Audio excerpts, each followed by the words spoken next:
Hello दोस्तों, welcome to the movie diaries. दोस्तों, आज की फिल्म है रोजवुड।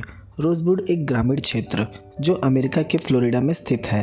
उस टाउन के बीच से एक रेलवे ट्रैक गुजरता था जिसके एक तरफ ब्लैक फैमिलीज रहा करती थी और दूसरी तरफ वाइट फैमिलीज। 31 दिसंबर 1922 तक रोजवुड में सब कुछ ठीक चल रहा था, पर 1 जनवरी को ऐसा क्या हुआ जिसने रोजवुड का नाम इतिहास के पन्नों में दर्ज कर दिया। आज भी उस घटना का जिक्र सुन लोगों की सांसें थम जाती हैं। एक नरसंहार जिसने कई लोगों की जान ले ली। ये नरसंहार जो कि वाइट अमेरिकन्स द्वारा अफ्रीकन अमेरिकन लोगों के साथ किया गया था। पर इस नरसंहार की वजह क्या थी? ऐसा क्या हुआ था 1 जनवरी 1923 को जिससे सैकड़ों बेकसूर लोगों को अपनी जान गंवानी पड़ी थी और मौत का ऐसा खेल शुरू हुआ जिसने 7 दिनों तक रुकने का नाम नहीं लिया। इसका अंत हुआ 7 जनवरी 1923 को। कई लोगों के घर जलाए गए और काले लोगों को अपनी ज़मीन घर छोड़ वहां से भाग जाना पड़ा। इस नरसंहार की आग एक चरित्रहीन स्त्री के एक झूठ से शुरू हुई। उस एक झूठ से नफरत की आग बढ़ती चली गई और देखते देखते इसने एक घातक रूप ले लिया। पर वो झूठ क्या था? इसके लिए चलिए एक्सप्लेनेशन शुरू करते हैं। दोस्तों, कहानी की शुरुआत में हम रोजवुड टाउन का दृश्य देखते हैं। साल है 1923। एक खुशहाल टाउन जहां काले गोरे सब मिलकर रहा करते थे। दिन है 31 दिसंबर 1922। घटना से एक दिन पहले का दिन। वहीं एक ब्लैक कैरियर फैमिली रहती है, सारा, जिसे लोग टाउन में आंट सारा कह के बुलाते थे, और उनका बेटा सिल्वेस्टर जो कि एक म्यूज़िक टीचर है, और उसकी पत्नी गर्ट्रूड, उनका बेटा एर्नेट, और साथ ही सिल्वेस्टर की बहन भी रहती है जिसे वो स्क्रैपी कह के बुलाते हैं। सिल्वेस्टर का एक और छोटा भाई है जिसे वो बिग बेबी कह के बुलाते हैं, जो कि मेंटली डिसेबल्ड है। ये तो हो गई कैरियर फैमिली। वहाँ से एक रेलवे ट्रैक गुजरता है। ट्रैक के उस पार काले लोग रहते हैं और इस तरफ गोरे लोग। यहाँ एक वाइट फैमिली रहती है, राइट फैमिली। जॉन के 2 बच्चे हैं। काफ़ी वक्त पहले उसकी पत्नी गुजर गई तो उसने दूसरी शादी कर ली। उसका नाम मैरी राइट है, पर बच्चे उसे पसंद नहीं करते। पर मेरी स्वभाव से काफ़ी अच्छी है। वहीं जॉन का टाउन में एक स्टोर भी है। टाउन में एक ही बड़ा स्टोर था जो कि जॉन का है। उसके स्टोर पर सिल्वेस्टर के चाचा की लड़की काम करती है। उसका नाम जेवेल है और जॉन घर पर पत्नी बच्चे होते हुए भी उसके साथ संबंध बनाता था। पर इसमें जेवेल को भी कोई ऐतराज़ नहीं। इसमें जेवेल की मर्जी शामिल थी। आंट सारा को सभी लोग टाउन में काफ़ी पसंद करते हैं, यहाँ तक कि गोरे लोग भी। रोजवुड स्टेशन पर एक ट्रेन गुजरा करती है। उसका ड्राइवर था विलियम, जो कि सारा की काफ़ी रिस्पेक्ट करता है। वहीं टाउन में एक और शख्स है, ड्यूक, जिसके मन में काले लोग के लिए अभी भी काफ़ी नफरत है। उसका एक बेटा है। वो हमेशा अपने बेटे से मरने मारने की बातें किया करता, पर उसके बेटे को ये सब पसंद नहीं। उसका बेटा एर्नेट का अच्छा दोस्त है, पर उसका पिता कहता है कि वो सिल्वेस्टर के बेटे के साथ न खेला करे क्योंकि वो एक ब्लैक है। उसी टाउन में एक पुलिस वाला है, वॉकर। वो जाते हुए ड्यूक को देखता है और बताता है कि उन्हें खबर मिली है कि एक काला शख्स जेल से फरार हो गया है और शायद वो इसी टाउन में कहीं छिपा है। उसका नाम जेसी हंटर है। अगर वो उसे कहीं मिले तो वो उसे पकड़कर उसके पास ले आए। वो उसे जिंदा चाहिए। वॉकर एक पुलिस वाला है, पर उसके मन में काले लोगों के लिए कोई नफरत नहीं। वहीं आंट सारा एक वाइट फैमिली के घर मेड का काम करती है, जेम्स टेलर और उसकी वाइफ फैनी टेलर। जेम्स वहीं पास के मिल में काम करता है। जेम्स आंट सारा की काफ़ी रिस्पेक्ट करता है क्योंकि वो एक लंबे वक्त से उनके घर का काम करती आ रही है। वहीं फैनी बिल्कुल उससे अलग है। शायद कहीं न कहीं उसके मन में काले लोगों के लिए अभी भी नफरत है। उसी दिन टाउन में एक शख्स आया था। उसका नाम मैन है।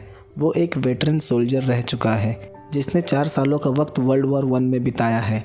अब वो एक सुखी जीवन बसर करने की तलाश में रोजवुड आया है। वो एक जगह रुकता है। सैम बाहर आता है। उसे घोड़े के पैरों में नाल लगवानी थी, पर सैम कहता है कि आज तो नहीं हो पाएगा क्योंकि आज न्यू ईयर की रात है। शाम यहाँ मनोरंजन है तो वो कल ये काम कर देगा। मैन मान जाता है तो आज रात उसे यहीं रुकना होगा। वो वहाँ से गुजरते हुए देखता है जे ब्रैडली एक ब्लैक शख्स अपने 5 एकड़ की ज़मीन सेल कर रहा है और उसका ऑक्शन 1 जनवरी को है, यानी कि कल। मैन वहाँ से जॉन राइट के स्टोर जाता है। वो पूछता है क्या किसी ने अभी तक उस ज़मीन को ख़रीदने का दावा नहीं किया। जॉन कहता है कल वो उस ज़मीन को ख़रीद लेगा क्योंकि इस टाउन में उसके सिवा इतना पैसा किसी के पास नहीं। मैन वहाँ से सिल्वेस्टर के घर के बाहर आता है। वहाँ उसकी बहन स्क्रैपी थी, थोड़ी बातचीत के बाद मैन वहीं रुक जाता है। शाम सिल्वेस्टर और उसमें काफ़ी बातचीत होती है। सिल्वेस्टर को लगता है कि मैन यहाँ कुछ बेचने आया है, पर मैन यहाँ कुछ बेचने नहीं आया। वो सिल्वेस्टर को काफ़ी महंगे सिगार देता है और अपनी तरफ से दोस्ती का हाथ बढ़ाता है। सिल्वेस्टर रात उसे डिनर पर इनवाइट करता है। मैन आंट सारा के लिए गिफ्ट भी ले आया था। डिनर पर सिल्वेस्टर के अंकल आंट भी आए थे। स्क्रैपी और मैन एक दूसरे को मन ही मन पसंद करने लगे थे। उस रात न्यू ईयर की पार्टी थी। लोग काफ़ी नाचते गाते हैं। दूसरा दिन आ जाता है, फ्राइडे। आज 1 जनवरी है। दूसरे दिन मैन जॉन के स्टोर में आता है। वो बताता है, मैं भी स्पेनिश अमेरिकन जंग में लड़ चुका हूँ। जॉन और मैन दोनों ही वेटरन सोल्जर्स थे, तो उन्हें जंग के हालातों का पता था। यहाँ हम देखते हैं आंट सारा जेम्स के घर के बाहर काम कर रही थी। भीतर से काफ़ी आवाज़ें आ रही थी। जेम्स की वाइफ फैनी अपने प्रेमी के साथ इंटीमेट हो रही थी, जो कि जेम्स के काम पर जाने के बाद वो पिछले रास्ते से घर में आ जाता था। इसकी खबर आंट सारा को थी, पर वो सिर्फ अपने काम से काम रखती। भीतर फैनी की उसके प्रेमी से बहस हो जाती है और वो फैनी को काफ़ी बुरी तरह से मारता है और वहाँ से चला जाता है।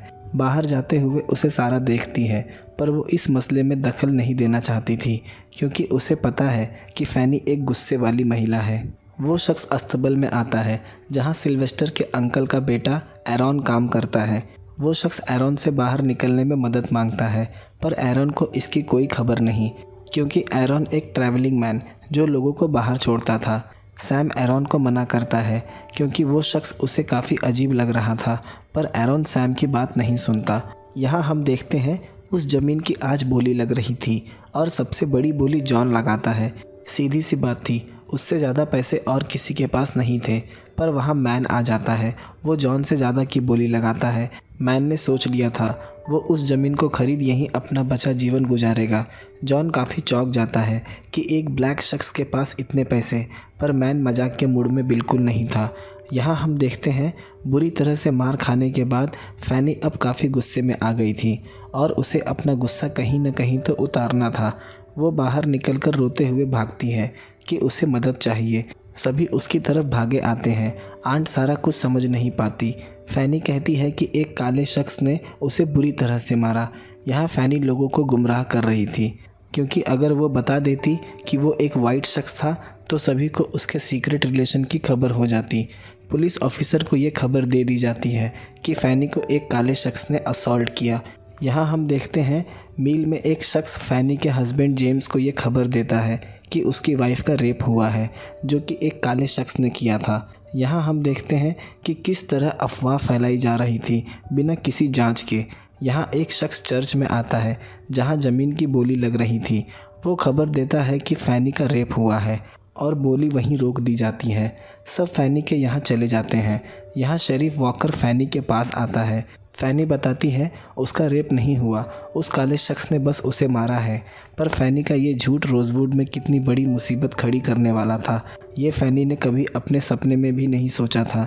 पर वॉकर को पता नहीं क्यों लगता है कि फैनी झूठ कह रही है, क्योंकि फैनी का अपने पति के पीठ पीछे गैर पुरुषों के साथ संबंध बनाने की खबर सबको थी। ये कोई पहला मामला नहीं था, पर फैनी ने पहले ही झूठ कह दिया। अब सभी सुई काले शख्स पे अटक गई थी। कोई काला शख्स महिला को आंख उठाकर देख ले तो उसे मार दिया जाता था, पर फैनी ने बताया कि उसने उसे मारा है। जेम्स आकर फैनी को भीतर ले जाता है।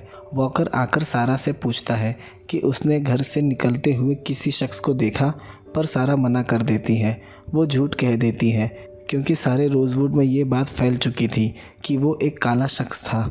तो अब उसकी बात पर कौन यकीन करेगा कि वो काला नहीं गोरा शख्स था। सब अपने मन से अंदाज़ा लगा लेते हैं कि वो शख्स ज़रूर जैसे हंटर होगा, वो ब्लैक शख्स जो काफ़ी वक्त से फ़रार है।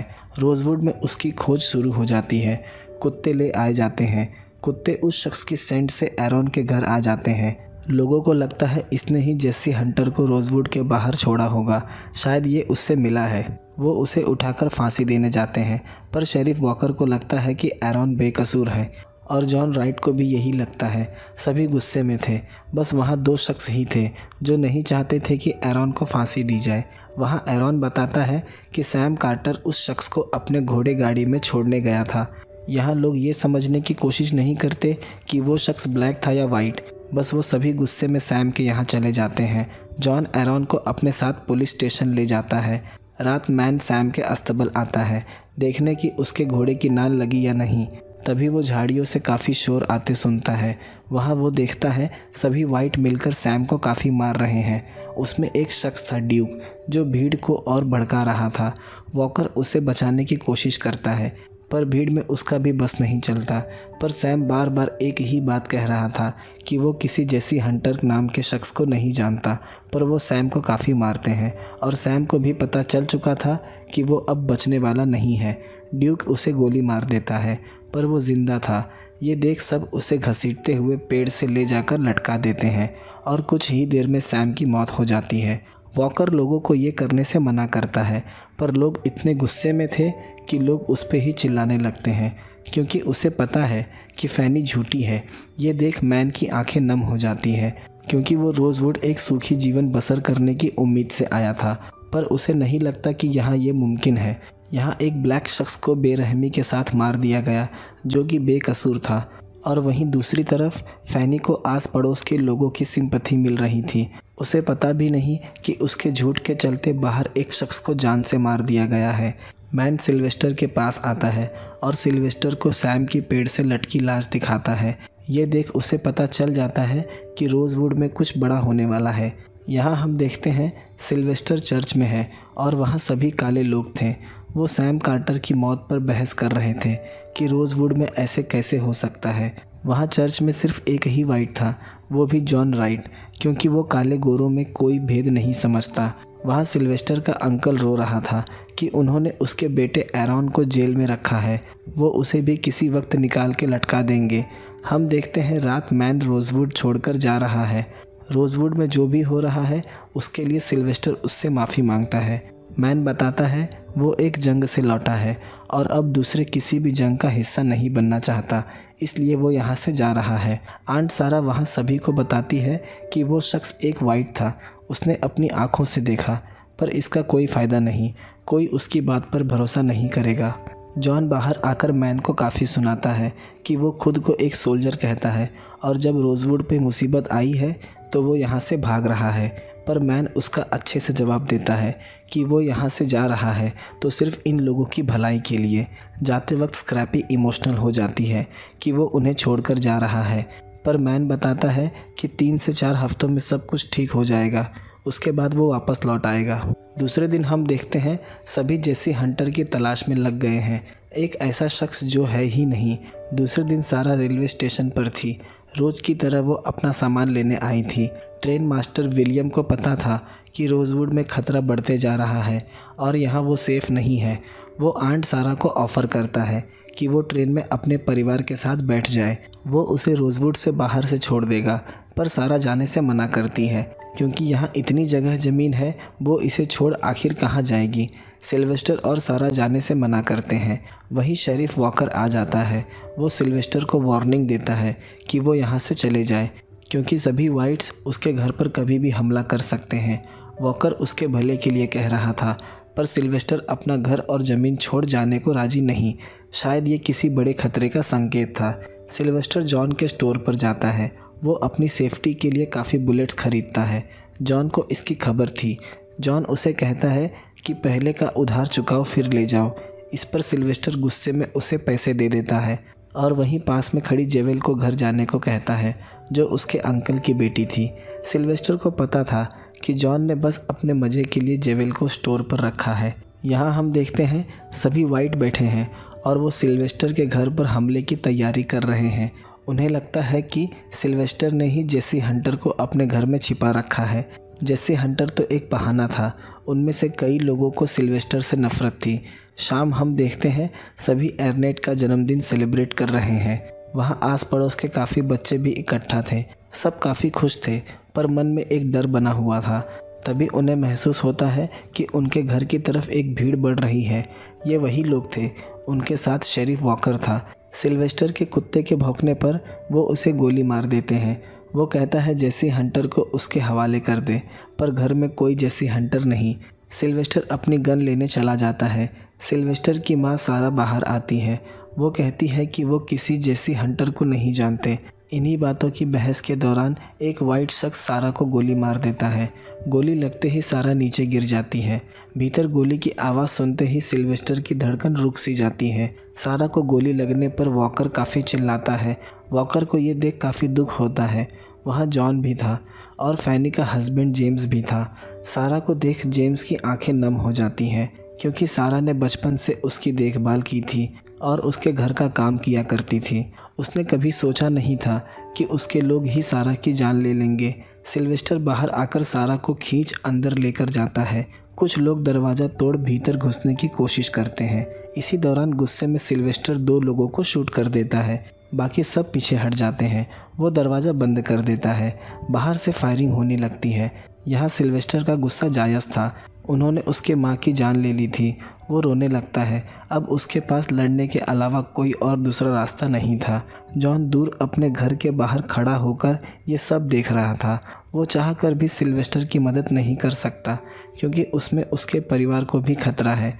बुलेट्स ख़त्म होते ही सभी जॉन के स्टोर बुलेट लेने चले जाते हैं। वो देना तो नहीं चाहता था, पर उसके पास और कोई रास्ता नहीं।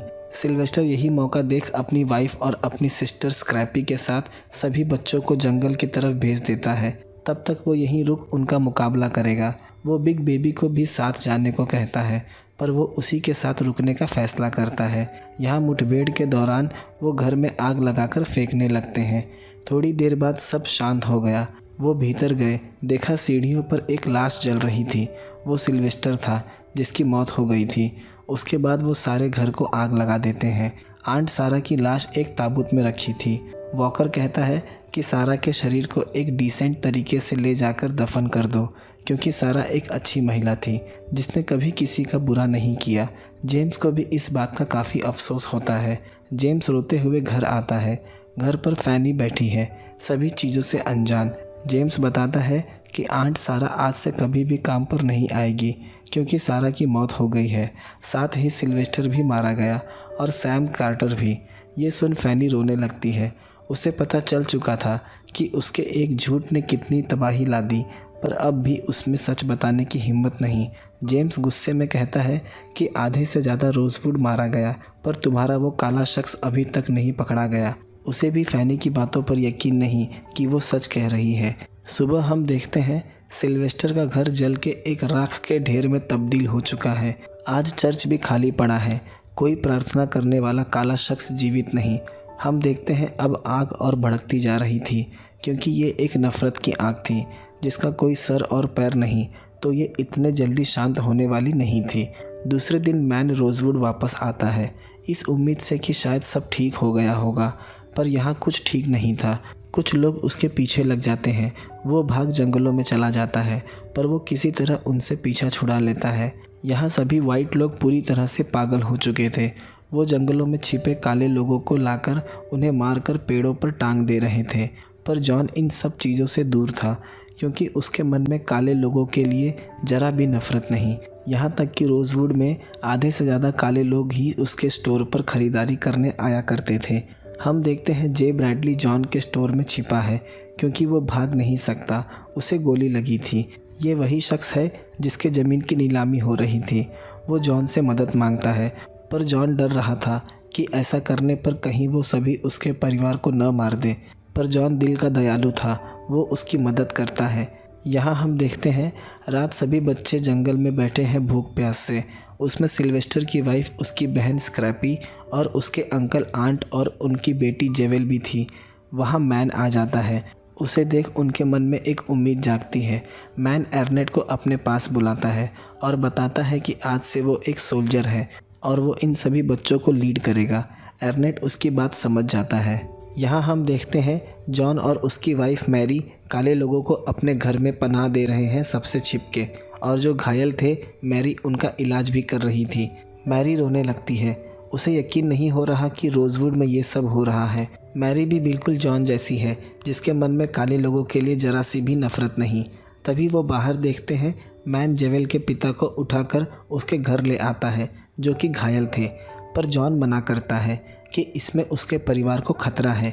मैन उसे पैसे ऑफ़र करता है, पर वो पैसे नहीं लेता। मैरी जॉन को उन्हें भीतर लेने को कहती है, पर जेवेल नहीं जाती क्योंकि अब उसे जॉन से नफरत होने लगी थी। वो जो भी उसके साथ स्टोर में करता था। मैन उसे लेकर वहाँ से चला जाता है। थोड़ी देर बाद उसके घर सभी वाइट लोग आते हैं। वो कहते हैं कि उन्हें पता है कि जेवेल का पिता भीतर है क्योंकि उन्होंने जेवेल को पकड़ लिया था और रेप कर उसकी हत्या कर दी और जेवेल ने ही बताया था कि उसका पिता जॉन के घर में है। जॉन कहता है वो एक ही शर्त पे उसके पिता को ले आएगा, अगर वो उसे कुछ नहीं करेंगे। वो सभी मान जाते हैं पर मैरी उसे बाहर ले जाने से मना कर देती है क्योंकि वो उसके पिता को मार देंगे। पर जॉन कहता वो कुछ नहीं होने देगा। वो उसे उनके पास ले जाता है। उसके एक हाथ में गोली लगी थी। वो देखता है उसकी बहन सारा की लाश अभी भी वहीं ताबूत में पड़ी है। उन्होंने उसे दफनाया नहीं था। वो अपने बहन की लाश दफन करने के लिए एक हाथ से खड्डा करना शुरू करता है। तभी सब उसे मारने लगते हैं और जेसी हंटर के बारे में पूछते हैं, पर वो बताता है कि वो किसी जेसी हंटर को नहीं जानता। तभी एक शख्स उसे गोली मार देता है। ये सब इतने अचानक से हुआ कि जॉन उसे बचा नहीं पाया। इसके लिए जॉन उन पे काफ़ी चिल्लाता है। इन सभी लोगों में नफ़रत की आग भड़काने का काम ड्यूक शुरुआत से कर रहा था। वो जॉन को काफ़ी गंदी गंदी गालियाँ देते हैं। जॉन वहाँ से चला जाता है। सुबह उसे स्टोर के बाहर मैन मिलता है जो कुछ खाने का सामान चोरी करने आया था। जॉन उसे ले जाने की इजाज़त देता है। मैन उसे वहाँ लेकर जाता है जहाँ सारे बच्चे थे। जॉन कहता है उसे रात तक केली पॉन्ड के पास पहुँचना होगा। वहाँ से ट्रेन गुजरेगी और वो सभी बच्चों को लेकर उसमें चढ़ जाए, तभी वो सभी को लेकर यहाँ से निकल पाएगा। पर वो काफ़ी लंबा सफ़र था और उनके आदमी चारों तरफ फैले थे। मैन उसकी बात मान जाता है। जॉन ट्रेन ले जाने के लिए विलियम को राज़ी कर लेता है। हालांकि विलियम पहले राज़ी नहीं था, पर जब उसने आंट सारा की मौत की खबर सुनी तो उसका दर्द छलक पड़ा और वो मदद को तैयार हो जाता है। वो ट्रेन को ओल्ड पॉन्ड की तरफ लेकर जाने लगते हैं। यहाँ हम देखते हैं शाम मैन को पकड़ लिया जाता है और उसे फांसी पर लटका दिया जाता है। पर मैन बताता है कि फैनी के साथ किसी भी काले शख्स ने कुछ नहीं किया, पर वो सब उसकी नहीं सुनते। पर शेरिफ वॉकर को यकीन था। तभी फैनी का हस्बैंड जेम्स और वॉकर में बहस हो जाती है और दोनों में फ़ाइट शुरू हो जाती है। यहाँ मैन मौके का फ़ायदा देख भाग जाता है। यहाँ जेम्स को भी वॉकर की बात पर यकीन हो जाता है कि फैनी ने झूठ कहा था। दोनों को काफ़ी अफसोस होता है कि उसकी वाइफ के झूठ से सब कुछ तबाह हो गया। ये लड़ाई फैनी को लेकर नहीं थी, ये लड़ाई काले रंग को लेकर थी। थोड़ी देर बाद मैन बच्चों को लेकर ट्रेन में पहुंच जाता है और कुछ लोग ट्रेन का पीछा कर रहे थे। मैन उन्हें गोलियां मारकर उनसे पीछा छुड़ाता है। जॉन उसकी बहादुरी देख उसे सल्यूट करता है। उसे अपने जंग के दिन याद आ गए थे क्योंकि एक सिपाही को अपना फ़र्ज़ पूरा करना चाहिए, चाहे उसकी जान ही क्यों न चली जाए। पर मैन को ट्रेन से उतरना होगा क्योंकि अगर किसी ने उसे ट्रेन में देख लिया तो उसे मार देंगे। तभी सब देखते हैं सिल्वेस्टर घोड़े पे आ रहा है। वो ज़िंदा था। उस दिन घर में मौत बिग बेबी की हुई थी। सिल्वेस्टर वहाँ से निकलने में कामयाब हो गया था। मैन को इस बात का पता था। मैन उसके साथ घोड़े पे बैठ निकल जाता है और जॉन भी सही सलामत अपने घर लौट आता है। मैरी और उसके बच्चे काफ़ी खुश होते हैं। वो सभी इमोशनल हो जाते हैं क्योंकि 7 दिनों से वो एक नर्क में जी रहे थे। सुबह जेम्स अपने घर आता है। अब उसे फैनी का सब सच पता चल चुका था, इसलिए वो उसे बहुत मारता है क्योंकि रोज़वुड में सब कुछ ख़त्म हो चुका था। लोगों के घरों की राख से अब तक धुआं उठ रहा था। सोचता हूँ कि उन्होंने अपने घरों को जलते हुए कैसे देखा होगा, जिसने अपने मेहनत खून पसीने से उस घर की एक एक ईंट जोड़ी होगी। हम देखते हैं ट्रैक के एक तरफ सभी घर राख बन चुके हैं। कहानी इसी दृश्य के साथ ख़त्म हो जाती है। ऑफिशियल रिपोर्ट्स की माने तो इस नरसंहार में 2 वाइट अमेरिकन और 6 ब्लैक अमेरिकन मारे गए थे। ये ऑफिशियल डेथ टोल था, पर ये सही रिपोर्ट्स नहीं थे। नरसंहार में कुल 40 से लेकर 150 लोग मारे गए थे और सभी के सभी अफ्रीकन अमेरिकन्स थे और ये रोज़वुड में मौजूद आई विटनेसेस का कहना है। दोस्तों, जब मैंने पहली बार इस घटना के बारे में सुना तो मुझे यकीन नहीं हुआ और सच कहूँ तो इसके बारे में जान मुझे काफ़ी दुख हुआ और मेरा मन गुस्से से भर गया कि कैसे एक महिला के झूठ ने कई लोगों की जान ले ली। एक बार भी किसी ने नहीं सोचा कि थोड़ा ठहर के सच का पता लगाया जाए। हालांकि कुछ लोगों को सच की खबर थी, पर जाने अनजाने में वो भी इस नरसंहार में शामिल हो गए। दोस्तों, क्या आपको इस घटना के बारे में पता था? मुझे कमेंट करके ज़रूर बताएं। अगर कहानी पसंद आई हो तो वीडियो को लाइक, शेयर और चैनल को सब्सक्राइब करना ना भूलें। मिलते हैं अगले वीडियो में एक नए एक्सप्लेनेशन के साथ।